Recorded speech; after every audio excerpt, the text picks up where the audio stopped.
अरिहन्तानां ॐ अरिहन्तानां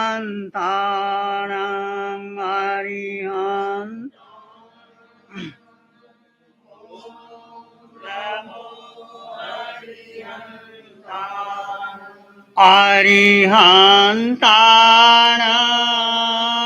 ॐ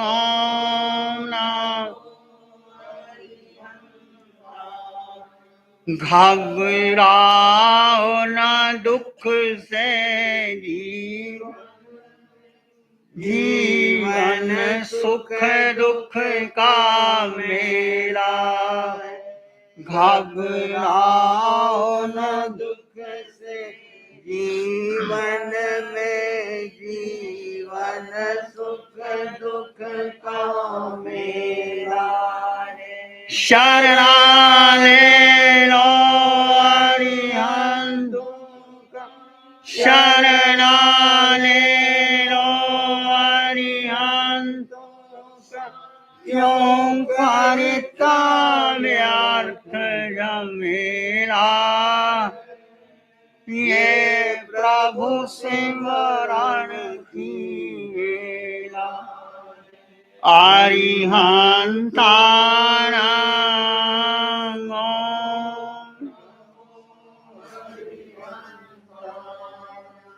अरिहंत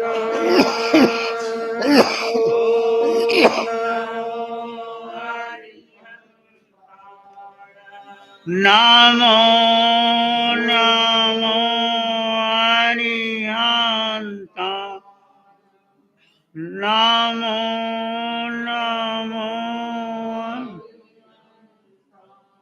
अरिहंत परमात्मा महावीर के क्षेत्र में विराजमान, जिनकी अनंत अनंत कृपा हम सब पर बरस रही, उस प्रभु की अनंत करुणा, अनंत मैत्री, अनंत ज्ञान, अनंत साधना को अनंत अनंत नमन, प्रार्थना, कृतज्ञता के भाव। शासनपति भगवान महावीर, जन का धर्म शासन, धर्म संघ, धर्म तीर्थ में हम सब धर्म का अमृत पान करने, उस प्रभु की साधना को, प्रभु के ज्ञान को, प्रभु की मैत्री को, प्रभु की करुणा को अनंत अनंत नमन, प्रार्थना, कृतज्ञता के भाव। प्रभु महावीर की वाणी आचारांग सूत्र के माध्यम से आप सुन रहे हैं कि कैसे प्रथम श्रुत स्कंद आचारांग, जिसमें आचरण का वर्णन किया है, जिसमें बताया गया है कि जीव अनादिकाल से भ्रमण कर रहा है। जीव नहीं जानता कि क्यों भ्रमण कर रहा है। हम सब अनंत काल में, अनंत गतियों में, अनंत योनियों में बार बार भ्रमण किया। कभी पुण्य कमाया, कभी पाप कमाया, कभी ऊपर गए, कभी नीचे गए, कभी दाएं, कभी दाएं। पर क्या कारण, हम मुक्त क्यों नहीं हो पाए? कि आपके भीतर प्यास नहीं जागती कि मैं अनादिकाल से भटक रहा हूं? ऐसा नहीं कि आपने संयम नहीं लिया, संयम भी लिया होगा। ऐसा नहीं कि आपने अनुवर्त भी लिया। ऐसा नहीं कि तुम भगवान के सम्मोहन में भी गए होंगे। ऐसा नहीं कि तुमने तप नहीं किया, तप भी किया होगा। परंतु सब कुछ करने के बाद हम मुक्त क्यों नहीं हो पाए? एक प्रश्न है। और आपके भीतर जिज्ञासा नहीं जागती? एक पक्षी पिंजरे में बंद होता है, उसको सारी सुविधाएं दी जाती हैं, खाने की, पहनने, कुछ भी उसको चाहिए, पर वो पिंजरे में रहना नहीं चाहता। वो कहता कब पिंजरा खुले तो मैं आकाश में विहरण करूं, जहां कोई रोक नहीं टोक नहीं, आकाश में खुला वातावरण, किसी वृक्ष की डाली पर बैठ जाऊं, कुछ ले लूं, और उसको ये भी नहीं कि मुझे खाने को क्या मिलेगा, जो मिल जाए। ऐसे ही हमें सोचना चाहिए, जीव अनादिकाल से इस देह में बंद है। हम बंद, आयुष कर्म के कारण हम इस देह में बंद हैं। ये देह से मुक्त कैसे हुआ? मुक्त होने के लिए एक ही बात है कि आपको अपने कर्म जो बांधे हैं उसको काटना ही होगा। वो कर्म कैसे कटे? पहला सूत्र था, पहले उसकी भूमिका मैं आपको बताता हूं कि मोह और आसक्ति से निवृत्त हुआ साधक कैसे क्षण में मुक्त हो सकता है। अरयंग औटे से मेधावी खनन से मुक्ते, वो मेधावी बुद्धिमान जो अरयंग अरति से दूर रहता है। अरति का मतलब रति, अरति। रति का मतलब विश्व में आसक्ति, अरति का मतलब विश्व में उसको द्वेष भावना करना, रति अरति एक स्थानों में स्थानक आता है, वो क्षण मात्र में मुक्त हो सकता है, मुक्ति अष्टकर्म से मुक्त हो सकता है। अब बुद्धिमान कौन है? वह साधक बुद्धिमान है जो रति चिंता से को दूर हटाता है और चिंता मुक्त व्यक्ति स्वल्प समय में, स्वल्प समय का मतलब है कि इतना लंबा चौड़ा काल है, उसमें हमारी आयु कितनी है? 100 वर्ष भी कोई पार नहीं करता। 70 75, भगवान की आयु 72 वर्ष थी। तो हम थोड़ी सी आयु में हम कर्म काट सकते हैं, हम भी सिद्ध बुद्ध मुक्त हो सकते हैं, तो कर्म बंधन से मुक्त हो सकता है। सबसे अधिक बुद्धिमान कौन होता है, ये हमने चर्चा की थी। आप किसको अधिक बुद्धिमान मानते हैं? जसवंत भाई, सबसे अधिक बुद्धिमान कौन होता है? यहाँ पर तो आप ही हो। मेरी बात नहीं है, आप किसको बुद्धिमान मानते हैं? आप बताओ ना, अपने अंतर हृदय से बताओ। जिसने अपने आप को जान लिया गुरुदेव। क्या बात है, क्या बात है, 100% मार्क्स। जिसने अपने को जान लिया, जिसको, जो जीव को समय देता है, जीव यानी आत्मा को, चेतना को समय देता है, वो बुद्धिमान है। ऐसा का व्यापारी कितना धन कमाता है, बिल्डिंगें खड़ी करता है, अंपायर खड़ा करता है, और बहुत से आगे पीछे लोग घूमते हैं, हम उसको कहते हैं ये बड़ा बुद्धिमान। मुकेश अंबानी को कहेंगे ये सबसे अधिक धनवान है, क्योंकि बड़ा एम्पायर उसके पास है, पर बुद्धिमान नहीं है। वो तो पुण्य से उनको मिला है, भोग रहा है। पुण्य से तुम भी स्वर्ग में गए, मैं भी गया, और फिर वापस आ गए। तो बुद्धिमान कौन होता है? या आप समझते हैं कि जो संत अच्छा प्रवचनदार है, अच्छा प्रवचन, धुआंधार प्रवचन करता है, सबको मोहित कर लेता है, आप कहते हैं ये संत बुद्धिमान। जनरल ऐसा ही कहते हैं ना, है? मतलब बुद्धिमान हम कैटेगरी किसको मानते हैं? व्यवहार दृष्टि से कहते हैं कि ये संत बड़ा अच्छा प्रवचनकार है। भगवान महावीर के 1,62,000 श्रावक और गोशालक के 11 लाख श्रावक, और श्रावकों की भीड़ गोशालक के पास आती है, तो गोशालक का क्या हुआ? अंत में कुछ भी नहीं रहा उसके पास। तो आत्मार्थ दृष्टि से देखो, बुद्धिमान भाई, आप भी बुद्धिमान हो यदि आप अपने को समय देते। अपने का मतलब जीव को, जीव यानी इस शरीर जो 3.5 हाथ की काया है, आकार है, इसमें मन है, बुद्धि है, इंद्रियां हैं, और आपके सारे विचार, संस्कार, धारणा, कुल, परंपरा, मेरा तेरा जो कुछ करते हैं, ये सब आकार में आ जाता है। और जो आकार है वो नष्ट होता, निश्चित नष्ट होता है।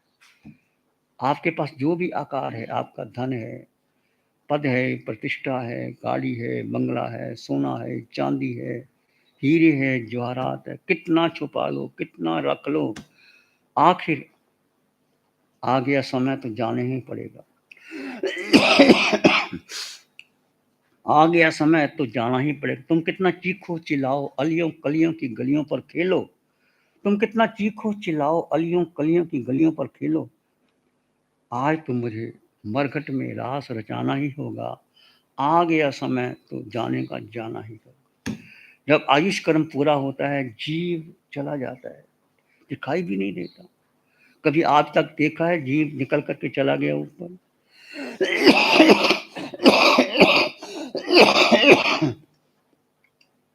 नहीं जान सकते आप, क्योंकि जीव अमूर्त है।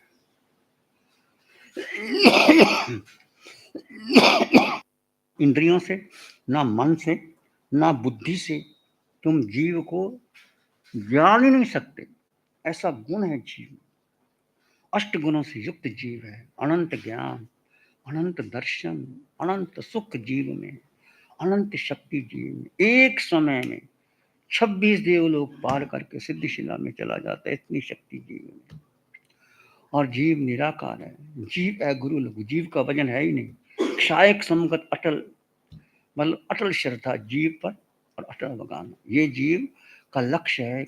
मुझे सिद्धशिला जाना है, जहाँ वापस नहीं आना, जहाँ कर्म नहीं, काया नहीं, मोह नहीं, माया नहीं, राग नहीं, द्वेष कुछ नहीं, ज्योति में ज्योत समा जाना, वो मेरा और आपका लक्ष्य होना चाहिए। चाहे आप श्रावक हैं, हम साधु हैं, श्रावक और साधु का एक ही लक्ष्य है, सिद्धा सिद्धि मम। चाहे आप अनुव्रत लो, चाहे हम महाव्रत लें। अनुव्रत महाव्रत लेने का अर्थ यही है कि हम अपने स्वरूप को पहचानें कि हम कौन हैं। हम किसी को दीक्षा देते हैं, उसमें हमें देखना चाहिए। कई बार दीक्षा लेने के बाद व्यक्ति चंचल हो जाता है, मन नहीं लगता उसका, तो क्या करना चाहिए? उनकी स्थिरता के अनुसार धर्मरत्न देना चाहिए। तत्व ज्ञान और योगों की सम्यक अवलंबन, उसको तत्व का ज्ञान देना चाहिए, जीव अजीव का, वेद विज्ञान का। संयम से केवल ज्ञान क्यों और वो कैसे? आत्मार्थी साधु साधु की पात्रता कैसे आए? बिना भी लोभम निखम एस अकम्मे जानई पासई पड़ी लेहाई नाव कंखई एस अनगारे ती पवच्चई अहो या राव प्रतप माने काला काल समुठी संजोग रठी अठा लोभी आलुम पे सहस्कारे नाई बले मित्र बले किच्च बले देव बले राय बले चोर बले अति ही बले वी सिक्की वन्ने बले से समने बले इच्चे हिंग विरूप रूप हिंग कज्जे हिंग दंड समायंग से प्याहाई भया कज्जई पाव मुक्तु मन सार्थ अटुआ असामाये। दीक्षा का पात्र कौन होता है? भगवान ने बताया, बिना भी लोभम निखम कम, जिसका लोभ के स्वार्थ दूर हो जाने पर, यदि लोभ लेकर के दीक्षा ली तो वो सफल नहीं हो सकता। बिना भी लोभ के स्वार्थ दूर हो जाने पर दीक्षित हुआ व्यक्ति चारों ही घाती कर्मों को क्षय करके केवल ज्ञान से युक्त सर्व पदार्थों के सामान्य विशेष धर्मों का बोध प्राप्त करता है, सर्वज्ञ सर्वदर्शी हो जाता है, कुशाओं के गुण दोषों का विचार करके लोभ आदि की इच्छा नहीं करता। इस प्रकार वह अज्ञानी। अज्ञानी क्या करता है? जो इसकी विपरीत है, जो अज्ञ है, वो दिन रात संतप्त हृदय होता है, काल अकाल में उठने वाला, वो धन का लोभी, संयोग का अर्थी व्यक्ति निम्न कारणों से हिंसा में बढ़ होता है। मेरी आत्मशक्ति बढ़ेगी, मेरी जाति का बल, मेरे मित्र का बल, मेरे परलोक का बल, देव का बल, राज बल आदि के लिए पाप कर्म करता है। जो अज्ञानी है, जो अपने को नहीं जानते, वो क्या कहता है कि मेरी आत्मशक्ति बढ़े, मेरी जाति का बल, मेरे मित्र का बल, लोक बल, देव बल, राज बल आदि के पाप कर्म करता है। दीक्षा किस प्रकार ली जाती है, उसकी योग्यता के बारे में बताया जाता है। बिना भी लोग जब अनंत अनुबंधी क्रोध मान माया लोग अप्रत्यख्यान वरने उपशम क्षय उपशम के होने पर, प्रत्यख्यान की योग्यता का अभाव आने पर, यहाँ प्रत्यख्यान की शुरुआत होती है, प्रत्यख्यान क्षय होने पर स्वरवृत्ति के भाव आते हैं। नाव कंखई, अंगार का जो साधु का पहला है कि नाव कंखई, उसका है कि वो किसी प्रकार की इच्छा ही नहीं करता। जो वैराग्य लेते हैं, जो दीक्षा लेते हैं, उसमें स्वाभाविक है कि वो किसी प्रकार की घर में रुचि रखता ही नहीं। घर वाले कितना ही उनको सम्मान कर दें। मान गसुकमाल को कृष्ण ने कहा कि हम आपको एक दिन का राज्य देना चाहते हैं, तो मुस्कुराए, कुछ नहीं बोला। राज्य भी लेकर के क्या किया कि बस एक दिन का राज्य मुझे दिया है, तो बस मैं साधु बनना चाहता हूँ, मेरे आगे पात्र तैयार कर दो। ऐसे थे गसुकमाल। और क्या उन्होंने प्रतिज्ञा की थी, कैसे एक रात्रि में अपना कार्य सिद्ध कर लिया था। दूसरा, आरंभ सरंभ वाला व्यक्ति क्षाओं और इंद्रियों के प्रताप से युक्त होकर अपना बल बढ़ाने के लिए अनेक प्रकार की साधनाएं करते हैं। छोटी छोटी साधनाएं भी होती हैं, वो करता रहता है। इस प्रकार वो मेधावी साधक जो संयम की साधना, उत्कृष्ट साधना नहीं करता, छोटी मोटी साधना करके अपना जाति बल, मित्र बल, रूप बल, तप उसको बढ़ाना चाहता है, इस प्रकार वो बार बार वो दुखी हो जाता है। तो कहने का अर्थ, जो व्यक्ति संयम लेता है लोभवश आकांक्षावश, तो वो संसार में भ्रमण करता है। ऊपर से संयम ले लेता है, परंतु वो भ्रमण ही करता है। लोभ अर्थ आकांक्षा, दुख से दूर जाने की आकांक्षा, सुख पाने की आकांक्षा। दोनों बातों में सब प्रकार की आकांक्षाएं स्थिरता आ जाती है कि मुझे मेरा दुख दूर हो जाए और मेरा सुख बढ़ जाए। जैसे आपके भीतर वैराग्य आता है जब, तो कैसे वैराग्य होता है? एक तो है ज्ञान युक्त वैराग्य, वैराग्य के 3 प्रकार हैं, दुख गर्भित, मोह गर्भित और ज्ञान गर्भित। कोई दुखी व्यक्ति घर में है, कोई घर में मान सम्मान नहीं, कुछ पैसा स्थिति ऐसी नहीं है, तो कहता छोड़ो ना घर बार, तो वो दीक्षा ले लेते। दूसरा है मोह के गर्भित, मोह कारण। तीसरा है ज्ञान गर्भित, उसके मन में एक अंतर ज्ञान पैदा होता है। तो वो जो ज्ञान गर्भित वैराग्य है ना, वो महत्वपूर्ण है। जब किसी की आत्मा में ज्ञान जागृत हो जाता है, उसके आधार पर वो त्याग करता है। जैसे शुक्र का दृष्टांत देते हैं कि जैसे कुत्ता सूखी हड्डी को चबाता है और वो बेचारा, अब भूख लगी है, सूखी हड्डी चबाता है, तो सूखी हड्डी चबाने से उसके जबड़ों से खून निकलता है और वो लगता है कि ये खून रस उससे आता, हड्डी से आ रहा है। बार बार चबाता है, चबाने से उसके जो मसूड़े हैं, उसके जो दांत हैं, वो छिल जाते हैं, खून निकल आता है और वो अज्ञान है इसका नाम। लेकिन जब उसको ज्ञान हो जाता है कि खून हड्डी चबाने से, हड्डी से नहीं है, दांतों से आ रहा है, तो वो हड्डी को निस्सार जान करके वो छोड़ देता है। ऐसे ही यदि कोई जानता है कि संसार में सुख है ही नहीं, जब उसके भीतर अज्ञान जागृत हो जाता है, उस ज्ञान के आधार पर वो त्याग करता है, तो वो ज्ञान गर्भित वैराग्य है। इस प्रकार इंद्रियों के भोग उपभोग में सुख दिखाई देता है, परंतु जब व्यक्ति आत्म जागरण के द्वारा देख लेता है कि भोग उपभोग में नहीं, परंतु स्वयं में, जब व्यक्ति स्वयं का स्वयं में ठहर जाता है, वो अपने में रुचि लेता है, तब उसे ज्ञान युक्त वैराग्य कहते हैं। इस प्रकार दीक्षा का अर्थ हुआ कि उसे संसार की असारता का भान हो गया। जब आप कोई आपके घर से या आपको भीतर वैराग्य जागता है, तो आप लगता है संसार में है क्या, किस लिए हम संसार में बैठे, चलो छोड़ो, हम अपने साधना करेंगे, आत्म रमन करेंगे। भगवान महावीर घर में 30 बरस तक रहे थे, 28 बरस कैसे रहे, कमलवत रहे, ना किसी से, ना कहूँ से दोस्ती, ना कहूँ से बैर, कमलवत रहे, कोई आदेश नहीं, कोई निर्देश नहीं। और 2 वर्ष भाई के कहने से रहे कि देख पिताजी चले गए, अब मैं अकेला, तो मेरे कहने से रुक जा। भगवान की भाई के कहने से 2 वर्ष और रुक, पर घर में रहे कैसे।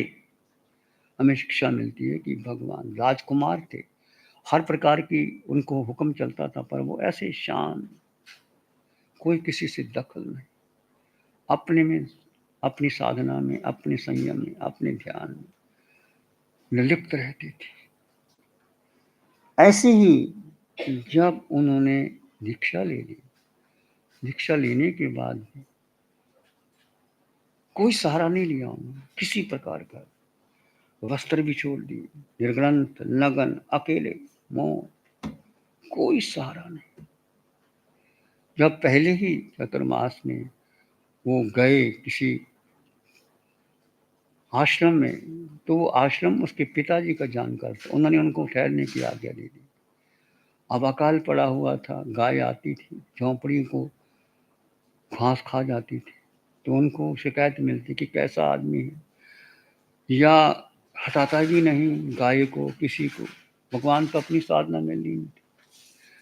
जब उनको पता लगा कि मेरे कारण लोगों को दुख होता है, तो भगवान ने प्रतिज्ञा कर ली, वो चतुर्मास में विहार कर दी कि मैं किसी का सहारा नहीं लूंगा, मैं किसी की आज्ञा में विचरण नहीं करूंगा, मैं भिक्षा लूंगा तो हाथ से लूंगा। इस प्रकार 5 बातों को लेकर के भगवान वहां से विहार कर जाते। ऐसा आकाश की भांति स्वच्छ निर्मल व्यक्तित्व का धनी, अपने आत्म बल पर रहे, भगवान जहां भी विचरे अपने आत्म बल, और कितने परिचय उत्सर्गा कैसे सहन कर लिया उन्होंने। एक ही 3 बातें हमेशा याद रखना। जैन दर्शन में 3 बातें, पहला है जसवंत भाई, पहला क्या है, पहला जैन दर्शन में 3 बातें मुख्य। भेद विज्ञान, जड़ जीव का भेद, दो तत्व जुदा जुदा है। ये आकार शरीर, इसमें भीतर निराकार आत्मा। भेद विज्ञान, हर चीज में भेद विज्ञान करो। उठते बैठते चलते सोते खाते। अब कहा ना भगवान ने, कैसे चले, कैसे बैठे, कैसे सोए, कैसे खाएं, जितना विवेक, जड़ जीव का भेद करो, कुछ भी करो तो आपको पाप कर्म का बंधन नहीं। दूसरा भेद विज्ञान, दूसरा कर्म सिद्धांत। जो कुछ भी आपको मिला है आपके कर्म से मिला है। जैन दर्शन कर्म सिद्धांत को मानता है। जो कर्म तुमने किया, चाहे पूर्व में किया या पहले किया, उसके अनुसार आपको ये देह मिली और उदारक शरीर मिला, कार्बन शरीर मिला और आपका जन्म हुआ। और आगे भी जो कुछ करोगे आपके कर्म अनुसार होगा। भेद विज्ञान, दूसरा है कर्म सिद्धांत और तीसरा अनेकांतवाद। तीन सिद्धांत को याद रखना। जीवन में कभी भी आपको दुख नहीं है, अनेकांत का मारेगा। भगवान कभी आग्रह नहीं करते कि जो मैं कहता हूं वही सही है। अनेकांत दृष्टि, एकांत दृष्टि नहीं, मैंने जो कह दिया वही, ऐसा नहीं। दूसरा व्यक्ति भी, भगवान ने ही नहीं भी कहा, ऐसा भी होता है।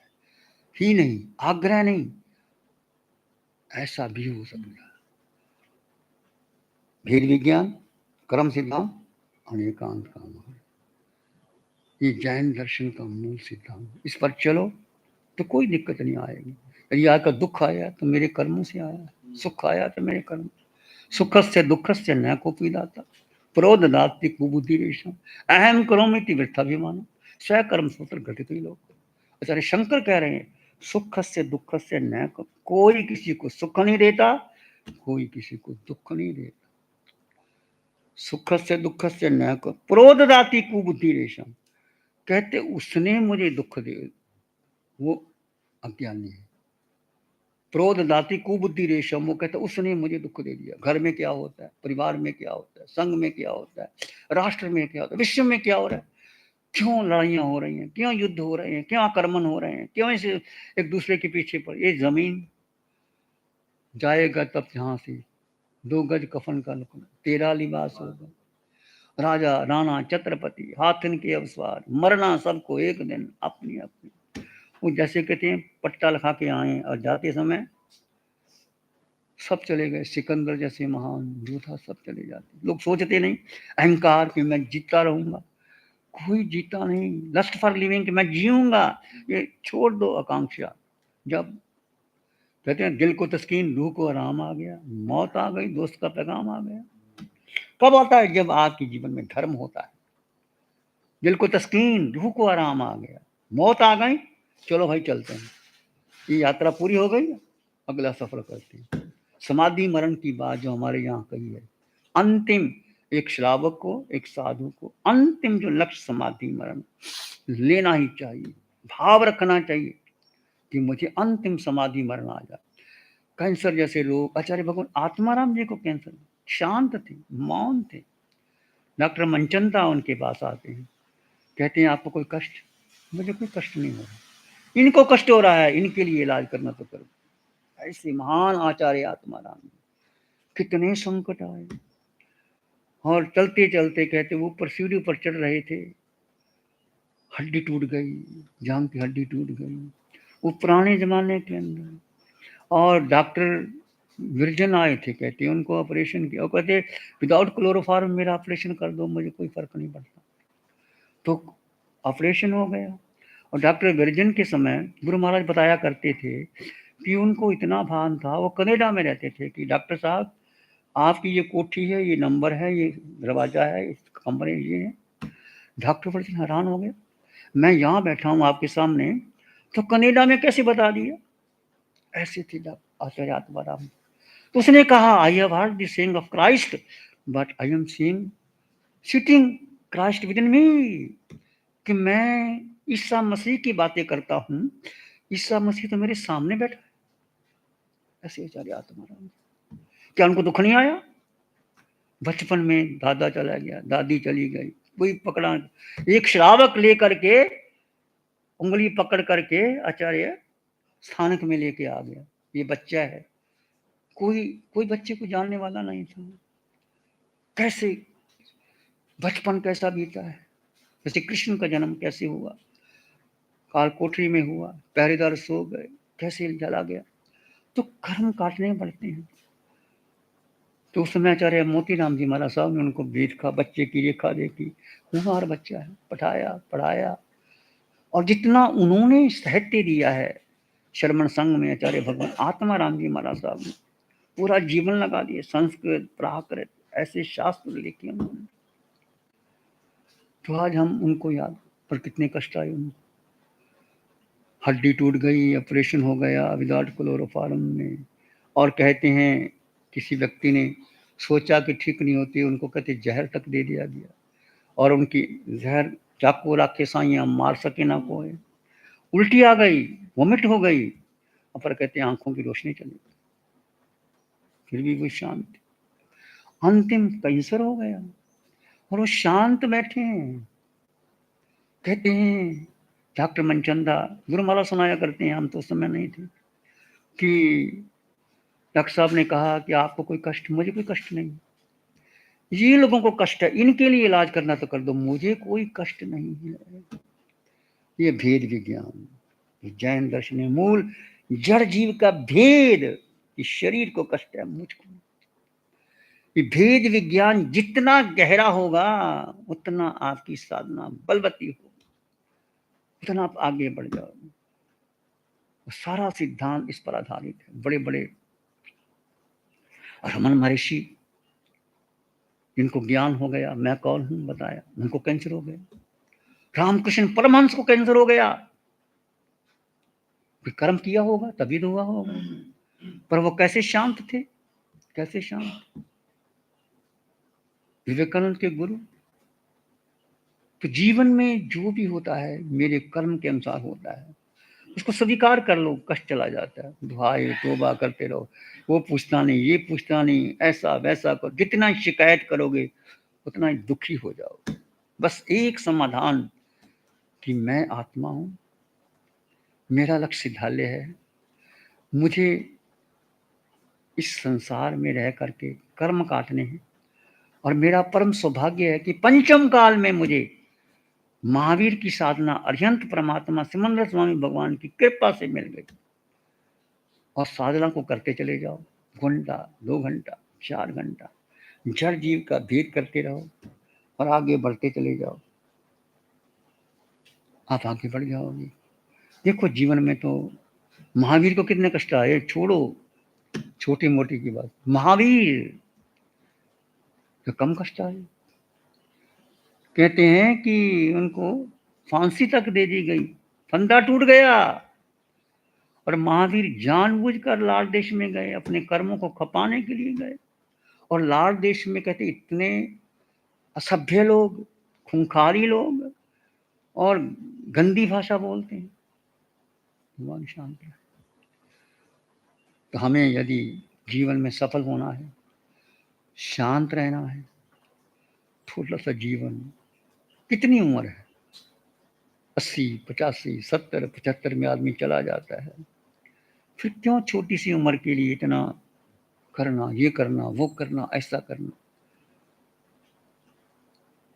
सबकी सुन लो, अपनी करना, सुनो सबकी, अपनी अंतर मन में जो आपके भाव आए वो करना, सफल हो जाओ। घर में है, सब कुछ कहते हैं, सुन लो, ठीक है, ये भी ठीक, पर अंतर मन में जो आपकी अंतर मन की आवाज हो उसके अनुसार चलो, तो तुम सफल हो जाओ। ध्यान करेंगे, आंखें बंद, मन वचन काया शांत, शरीर शांत, विचार शांत, सृष्टि शांत, वातावरण शांत, हर दिशा हर किनारा शांत, शांत शांत शांत। सिर के सिरे से पांव की अंगूठे तक अपने भीतर शुद्ध चेतना का एहसास कीजिए, तुम मात्र मात्र मात्र आत्मा हो।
इस आकार में निराकार आत्मा, शुद्ध आत्मा, संपन्न आत्मा, परिपूर्ण आत्मा,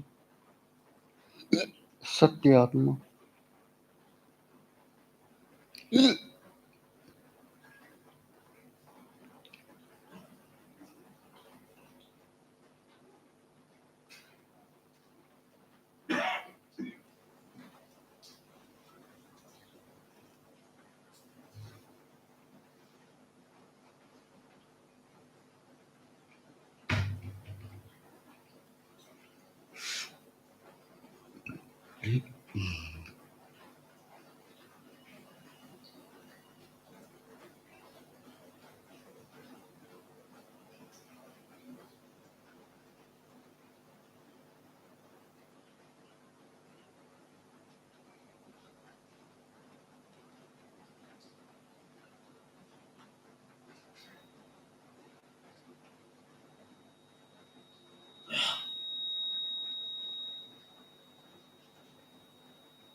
इस आकार में निराकार आत्मा, शुद्ध आत्मा, संपन्न आत्मा, परिपूर्ण आत्मा,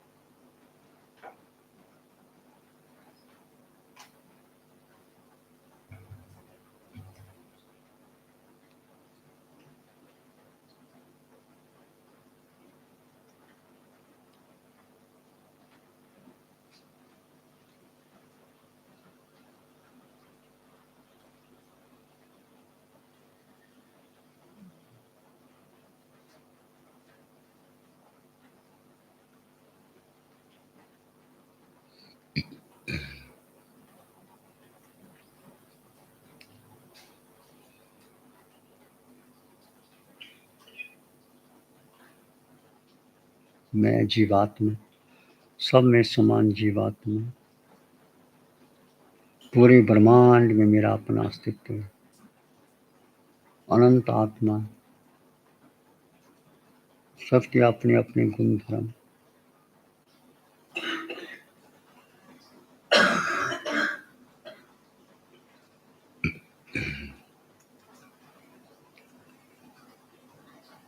अपने भीतर मंगल का भाव लाएं, प्राणी मात्र के लिए मंगल की कामना कीजिए।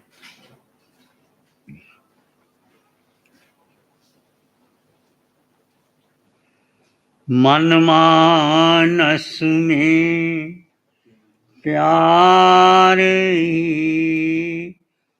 उर्मिल उर्मिल हो, मन मानस में प्यार ही उर्मिल उर्मिल हो, रोम रोम से ध्वनि उठे, जन जन मंगल होए, रोम रोम पुलकित उठे, सबका मंगल होए, तेरा मंगल होए, सबका मंगल हो, सबका भला हो, सबका मंगल हो, सबका शुभ हो। इसी में एक लंबा गहरा श्वास लें। अरिहंत परमात्मा के चरणों में अनंत कृतज्ञता ज्ञापन करें। एक और लंबा गहरा श्वास। अरिहंत परमात्मा के चरणों में नमन और वंदन। दोनों हाथों को आंखों पे ले जाएं। हल्का सा स्पर्श, धीरे से आंखें खोल सकते हैं। नमो अरिहंतानंद, नमो सिद्धानंद, नमो आर्यानंद, नमो अवध्यायानंद, नमो लोय सब साहनम। धम्म मंगल मुकिठम अहिंसा संयमो तवो देवावित्तं नमं संति जस धम्मे श्यामनो। श्री चत्तारी मंगलम, अरहंता मंगलम, सिद्धा मंगलम, साहू मंगलम, केवली पानतो धम्मो मंगलम। चत्तारी लोग उत्तम, अरहंता लोग उत्तम, सिद्धा लोग उत्तम, साहू लोग उत्तम, केवली पानतो धम्मो लोग उत्तम। चत्तारी शरणं पवज्जामि, अरहन्ते शरणं पवज्जामि, सिद्धे शरणं पवज्जामि, साहू शरणं पवज्जामि, केवली पनत्तं धम्मं शरणं पवज्जामि। चार शरण दुख हरण जगत में, और न शरणा कोई होगा। जो पग प्राणी करे आराधन, उसका अजर अमर पद होगा। उसका सदा